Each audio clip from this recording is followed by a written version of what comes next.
You know that incredibly frustrating thing that happens when you're like practicing something perfectly in a low-stakes environment, but then the second it actually counts. Oh, your entire technique just completely falls apart. Exactly. Yeah. I mean, think about it for a second. You're standing in your shower, giving the absolute perfect pitch for a work presentation. Oh, yeah, we've all been there. You have the gestures down, your tone is flawless, you're making imaginary eye contact with the shampoo bottle, you're completely confident. Right, because there's zero pressure. But then, you step into the actual boardroom, the stakes are real, the eyes are actually on you. And suddenly your throat tightens up. Yeah.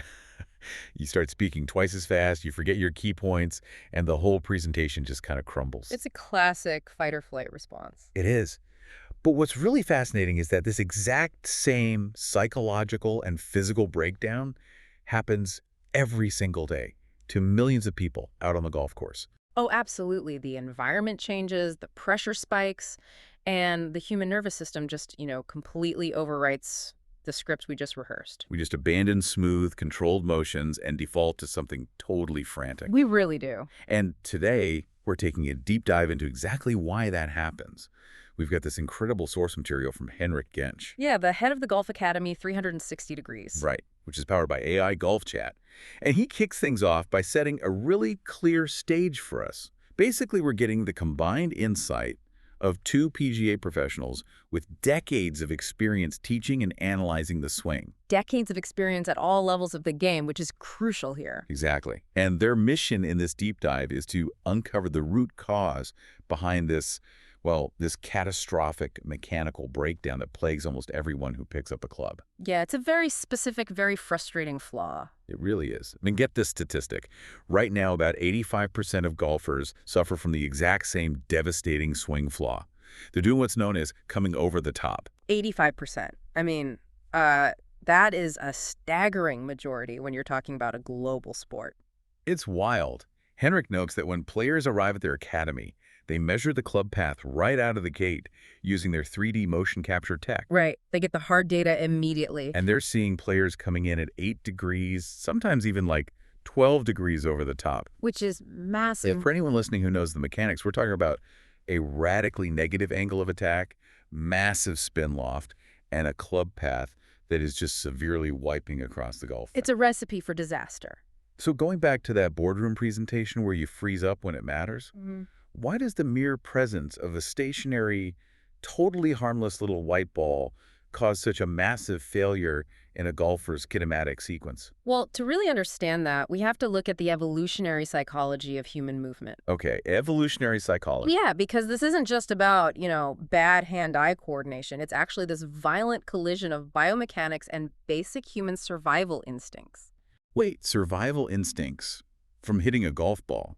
I know it sounds intense, but when you understand what's actually happening in the brain during those few milliseconds of a downswing, it totally changes how you perceive the relationship between effort and speed. Because we think trying harder makes us swing faster. Exactly. We are so deeply conditioned to believe that trying harder equals going faster.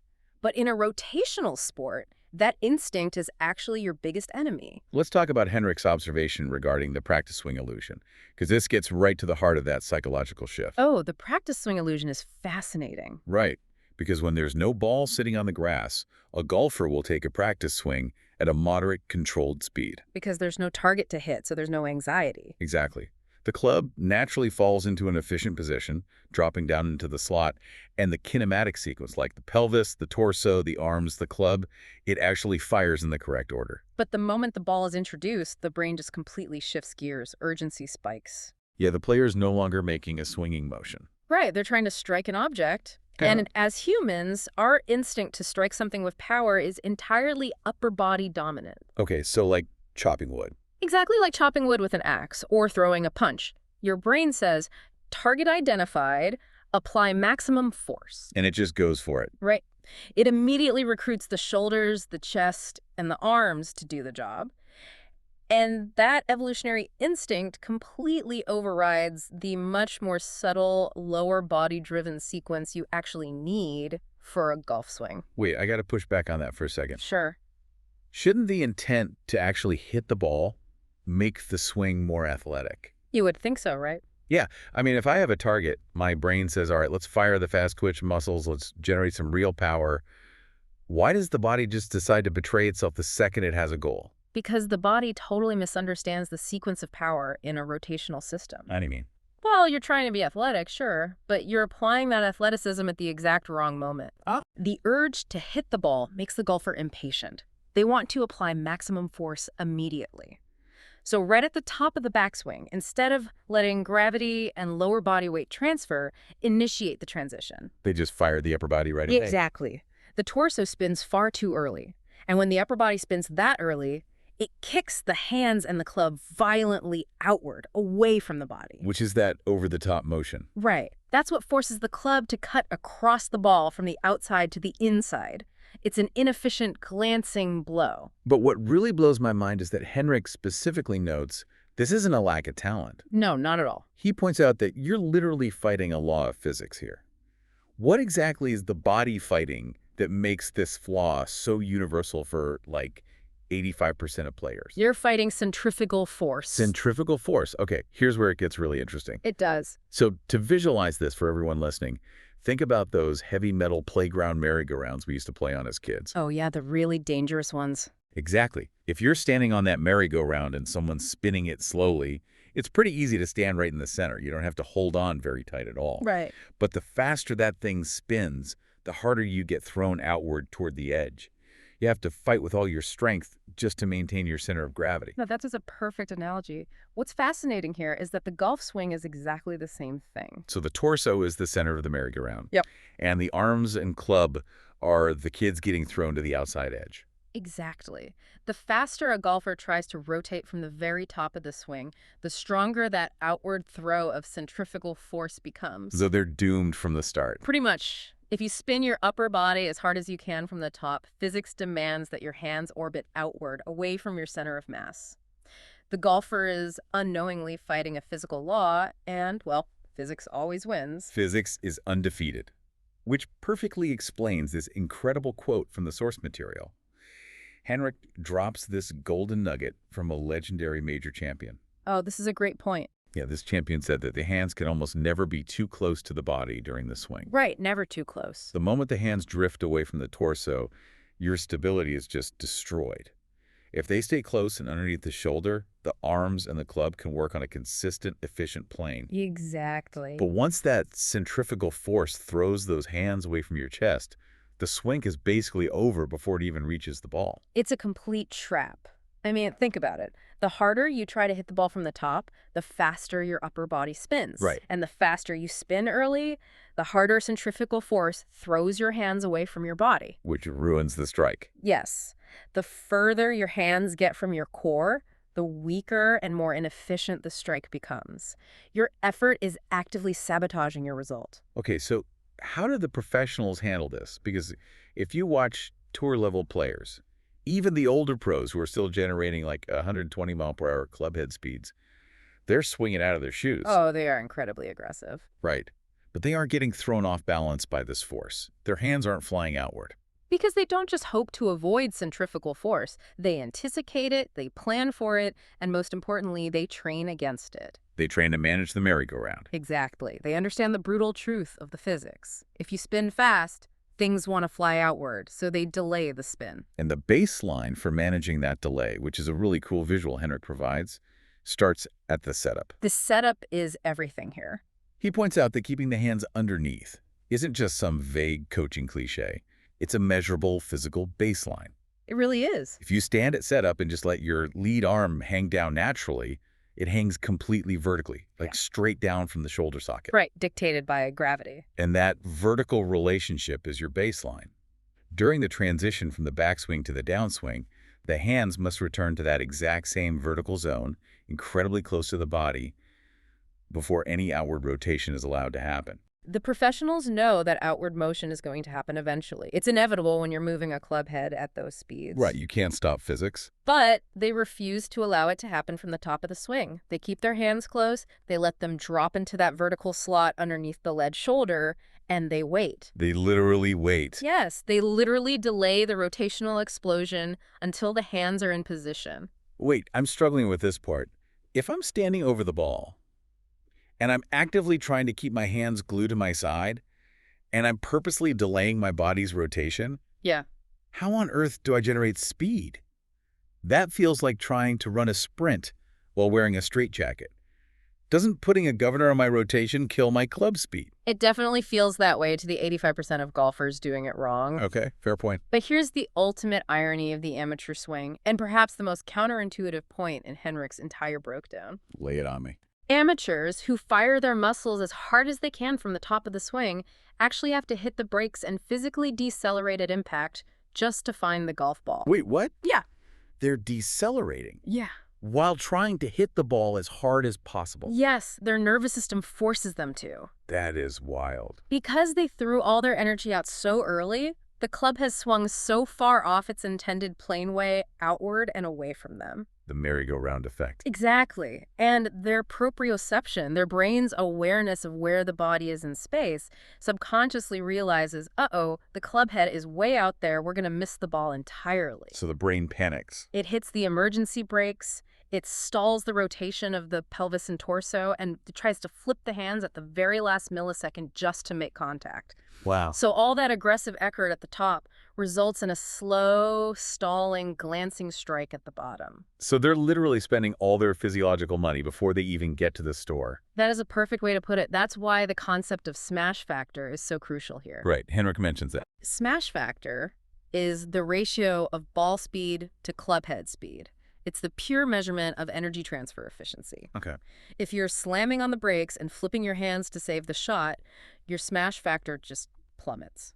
You could swing at 100 miles an hour, but if you're decelerating through the strike, you're transferring just a fraction of that energy into the ball. Man, okay, so look at the professionals in contrast. They keep the hands close.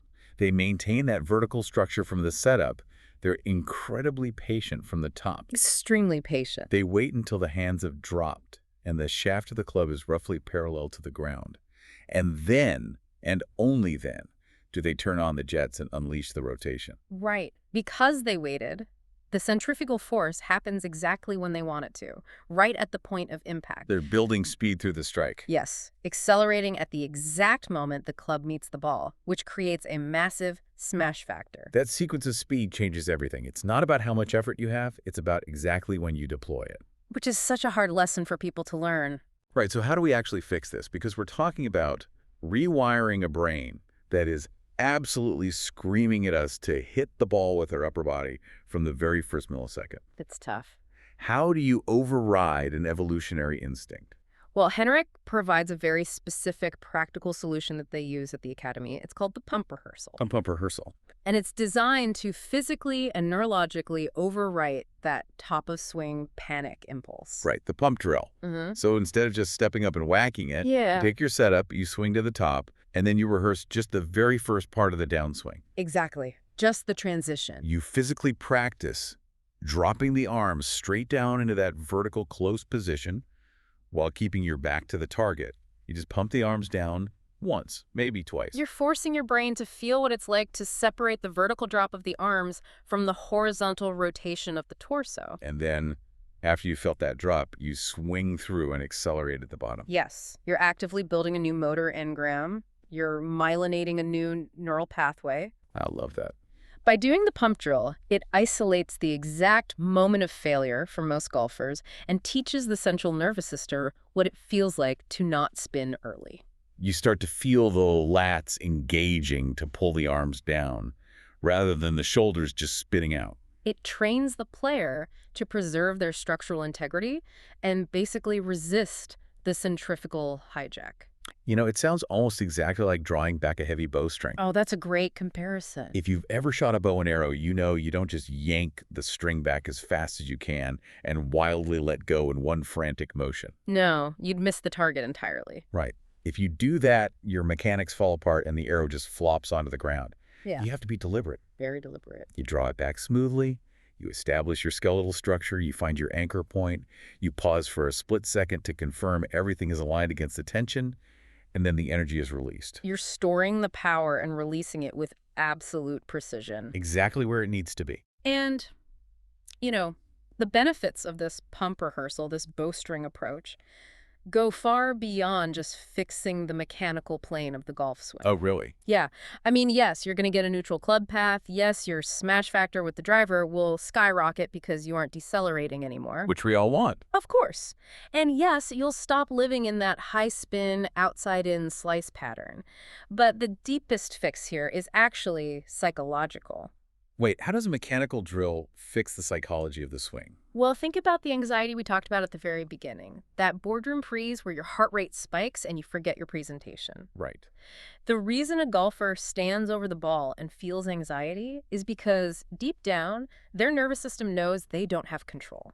They know it's going to fall apart. They subconsciously know that the moment they try to hit the ball, their upper body is going to take over, spin out, and the club is going to get violently thrown away from them by centrifugal force. It's a genuine feeling of helplessness. They know the merry-go-round is about to throw them off. Precisely.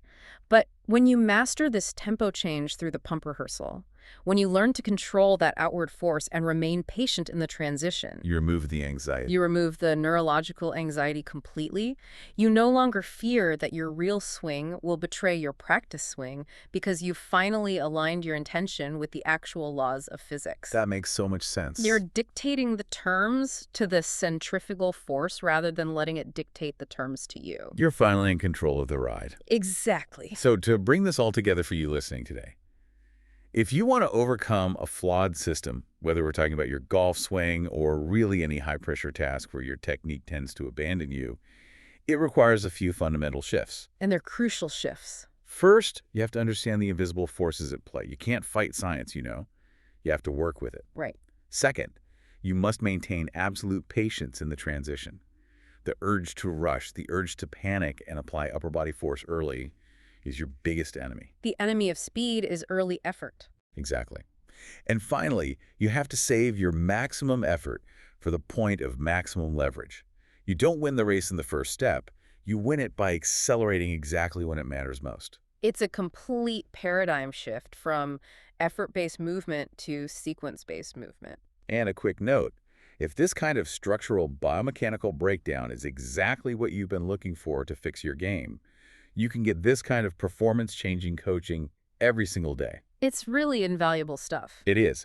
The source material notes that Henrik Jentsch delivers this level of elite content regularly, and you can find it by subscribing to his channel. It's an incredible resource if you want to stop guessing and start actually understanding the science of your swing. And you know, if we connect this biomechanical lesson to the bigger picture, it raises a really important question for you to mull over today. I love a good takeaway. We started by talking about that boardroom presentation, the way we freeze and abandon our smooth practice for frantic urgency when the stakes are high. So in what other areas of your life, your career, or your hobbies are you applying maximum effort right at the starting line? Oh, wow. Where are you creating a metaphorical centrifugal throw that pulls you entirely off course when what you really need is the discipline, the structure, and the patience to wait for the exact right moment to accelerate? Man, that is something to think about the next time you step up to the tee or, the microphone.